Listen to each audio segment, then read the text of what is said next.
Hi hello నమస్తే welcome to our channel. ఈ మధ్య కాలంలో ఎక్కువగా మనం వింటున్న సమస్య మోకాళ్ళ నొప్పులు. అసలు ఈ మోకాళ్ళ నొప్పులు అనేది ఎందుకు వస్తుంది? ఏ కారణాల వల్ల వస్తుంది? అనే విషయాల గురించి ఈ రోజు మాట్లాడడానికి మనతో పాటు ఉన్నారు ధీరజ్ కుమార్ గారు, పెయిన్ మేనేజ్మెంట్ స్పెషలిస్ట్. వారితో మాట్లాడి మరిన్ని వివరాలు తెలుసుకుందాం. నమస్తే సార్. నమస్తే అండి. సార్, నీ పెయిన్స్ ఎక్కువగా మనం వింటున్నాం. చిన్న పిల్లల నుంచి కూడా ఎక్కువగా కొంచెం సేపు ఆడుకుని వచ్చినాక అమ్మ నా కాళ్ళ నొప్పులు వస్తున్నాయి లేదా మోకాళ్ళ నొప్పులు వస్తున్నాయి అంటున్నారు. అసలు ఈ నీ పెయిన్స్ అనేది ఎందుకు వస్తుందంటారు సార్? ముఖ్యంగా చూస్తే నీ పెయిన్స్ మనకి అందరి ఇళ్ళలో తెలిసేదే. పెద్దవాళ్ళకి 60+ ఉన్న వాళ్ళకి మోకాళ్ళ అరుగుదల అది ఏజ్ రిలేటెడ్‌లో మనకి జాయింట్‌లో డీజనరేషన్ వల్ల అది మోకాళ్ళ నొప్పులు వస్తూనే ఉంటాయి. బట్ యంగ్‌స్టర్స్‌లో ఎక్కువగా అంటే చిన్న పిల్లల్లో ఎక్కువ రాదు. వచ్చిన కారణం ఎట్లా ఉందంటే కాల్షియం గాని, వైటమిన్ డి లోపించినా గాని ఇలాగ వాళ్ళకి జాయింట్ పెయిన్స్ లాగా వస్తుంది. అదే యంగ్‌స్టర్స్‌లో ఆర్ మిడిల్ ఏజ్ వాళ్ళకి చూసుకుంటే వాళ్ళు చేసే పని వల్ల లేకపోతే వాళ్ళకి స్పోర్ట్స్ ఇంజ్యూరీస్ అవ్వడం వల్ల కింద పడ్డము, ఫుట్‌బాల్ ఆడుతున్నప్పుడు పడ్డము, వీటి వల్ల వాళ్ళకి లోపల లిగమెంట్స్ టేర్ గాని, మెనిస్కస్ ఇంజ్యూరీస్ గాని వీటి వల్ల వాళ్ళకి మోకాళ్ళ నొప్పి రావచ్చు.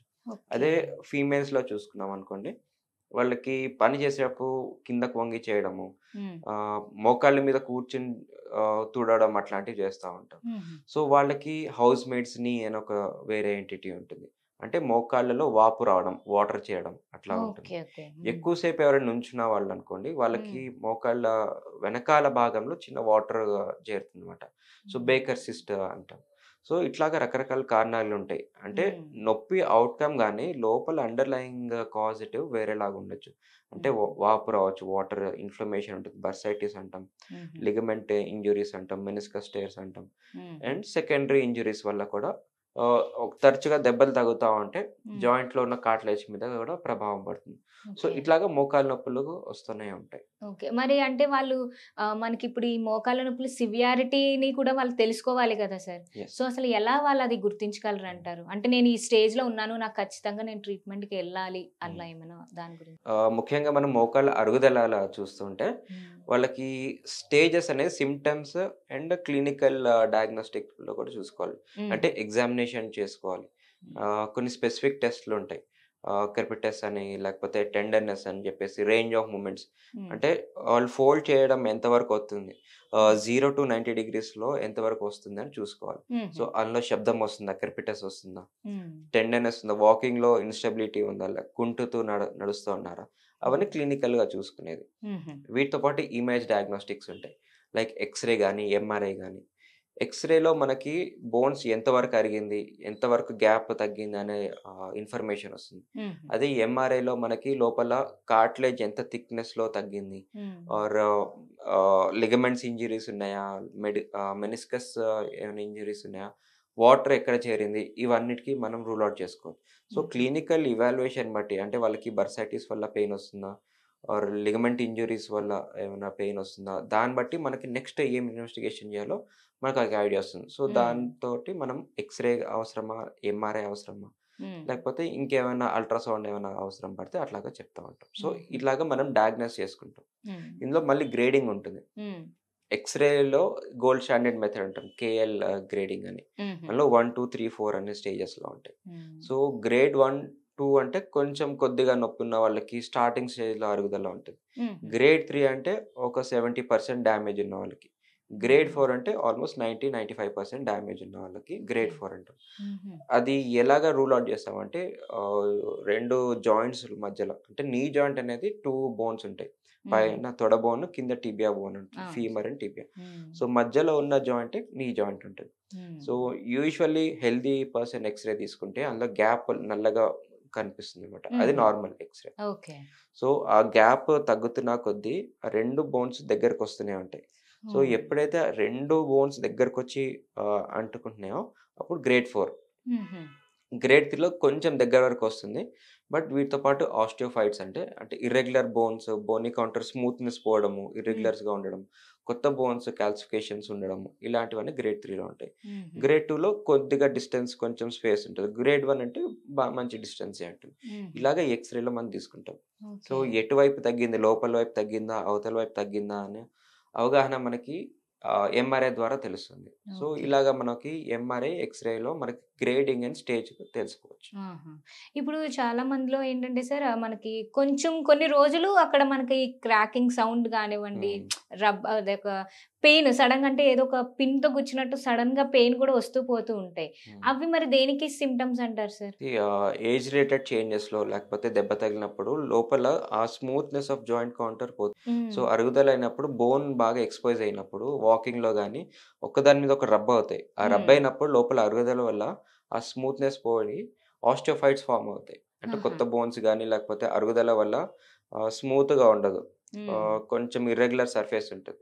So, okay. దానివల్ల ఆ కట్ కట్ శబ్దం గాని, ఇట్లా గుచ్చుకున్నట్టు హ్మ్. పెయిన్ గాని అట్లాగా వస్తా ఉంటాయి. మరి దాన్ని ఎలా ఓవర్‌కమ్ చేసుకోవచ్చంటారు సార్? బేసికల్లీ మనకి పెయిన్ మేనేజ్‌మెంట్‌లో చూసుకుంటే నాన్ సర్జికల్ ట్రీట్మెంట్స్ వైపే చూస్తా ఉంటాం. హ్మ్.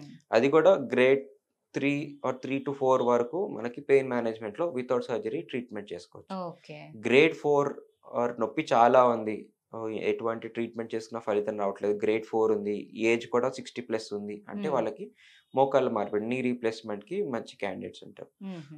ఎవరైనా మోకాళ్ళ మార్పిడి ఇప్పుడే ఇష్టం లేదు, తర్వాత చేసుకుందాం, కొంచెం పర్సనల్ వర్క్ ఉంది ఆర్ హ్మ్. వాళ్ళకి ఆఫీస్ వర్క్ సహకరించట్లేదు, లీవ్ హ్మ్. రావట్లేదు అంటే వాళ్ళకి పెయిన్ మేనేజ్‌మెంట్‌లో కొంచెం కొంతకాలం దాకా పెయిన్ లేకుండా చేసుకోవచ్చు. ఓకే. అది ఎట్లాగంటే లేజర్ పద్ధతి ఉంటుంది. అంటే హుహు. Radio frequency ablation. హుహు. ఇందులో ఏం చేస్తామంటే మోకాళ్ళ చుట్టూ కొన్ని నరాలుంటాయి. హ్మ్. జెనికులర్ నర్వ్స్ అని. హుహు. ఆ నర్వ్స్ సంగతేందంటే మోకాళ్ళలో ఉన్న పెయిన్ మెదడుకి తీసుకెళ్తాయి సిగ్నల్స్. హుహు. సో, ఇందులో ఏం చేస్తామంటే ఆ నర్వ్స్‌ని మనం ఐడెంటిఫై చేసుకొని, ఆ నీడిల్ అక్కడ మాత్రమే ప్రిసైజ్‌గా పెట్టి హ్మ్. లేజర్ చేయడం జరుగుతుంది. సో, హ్మ్. పెయిన్ అది అక్కడే ఉంటుంది. హ్మ్. జాయింట్‌లో చేంజెస్ ఎటువంటివి అయినా గానీ, పెయిన్ మాత్రం పై వరకు ఎళ్ళకుండా అక్కడే ఆగిపోతుంది. But okay. జాయింట్‌ని కూడా ట్రీట్ చేసుకోవాలి. సో, హ్మ్. దీనికి తోడుగా మనం ఎక్సర్‌సైజెస్, హ్మ్. ఫిజియోథెరపీ అండ్ కొంతమందికి పీఆర్‌పీ ట్రీట్మెంట్స్ కూడా చేస్తా ఉంటాం. So, okay. దీనివల్ల జాయింట్‌లో ఇన్‌ఫ్లమేషన్ గాని, వాపు తగ్గుతుంది. కార్టిలేజ్‌కి స్ట్రెంథెన్ కూడా వస్తుంది. So, okay. ఇలాగ వాళ్ళ లైఫ్ స్టైల్ మోడిఫికేషన్ కూడా చేసుకోవాలి. ఓకే. మరి ఎలాంటి కొంచెం హ్మ్. ఎలాంటి ఫుడ్స్ తీసుకుంటే మనం ఈ నీ పెయిన్ సమస్య రాకుండా ఉంటుందంటారు సార్? సో, బేసికల్లీ జాయింట్‌కి దృఢంగా ఉండాలంటే దానికి కాల్షియం, వైటమిన్ డి, మెగ్నీషియం హ్మ్. ఇలాంటివి చాలా అవసరం. హుహు. వీటితో పాటు ముఖ్యమైన మినరల్స్ గూడా ఉంటాయి. Hmm. So, vitamins like vitamin C గూడా చాలా ఇంపార్టెంట్. అండ్ వీటితో పాటు వైటమిన్ కే2 అని ఉంటుంది. సో, ఇది బోన్ ఫార్మేషన్‌కి హెల్ప్ అవుతుంది. హ్మ్. సో, ఇలాగా ఎసెన్షియల్ వైటమిన్స్ దీంతో పాటు కొన్ని కొల్లాజెన్ సప్లిమెంట్స్ ఉంటాయి. హుహు. టైప్ 2 కొల్లాజెన్ అని జెప్పేసి. హ్మ్. ఇదేంటంటే ఇట్స్ బిల్డింగ్ బ్లాక్. ప్రోటీన్ స్ట్రక్చర్స్‌ని బిల్డ్ చేస్తుంది. లైక్ కార్టిలేజ్‌ని దృఢపరుస్తుందన్నమాట. ఓకే. సో, ఇవి గూడా వాడుకోవచ్చు. హుహు. వీటితో పాటు గ్లూకోజమైన్ అనే టాబ్లెట్స్ ఉంటాయి. కాండ్రైటిన్ సల్ఫేట్ అని ఉంటది. హుహు. అండ్ ఓవర్ ద కౌంటర్‌గా దొరికేది మనకి బోస్వెల్లియా సెరాషియా అని కొన్ని ఉంటాయి. అంటే హుహు. సాంబ్రాణి మొక్కలంటామట. ఓకే. సో, ఇలాగా ఓవర్ ద కౌంటర్ మనకి జాయింట్‌ని దృఢపరిచేలాగా ఇలాంటి మెడికేషన్స్ తీసుకోవచ్చు. హుహు.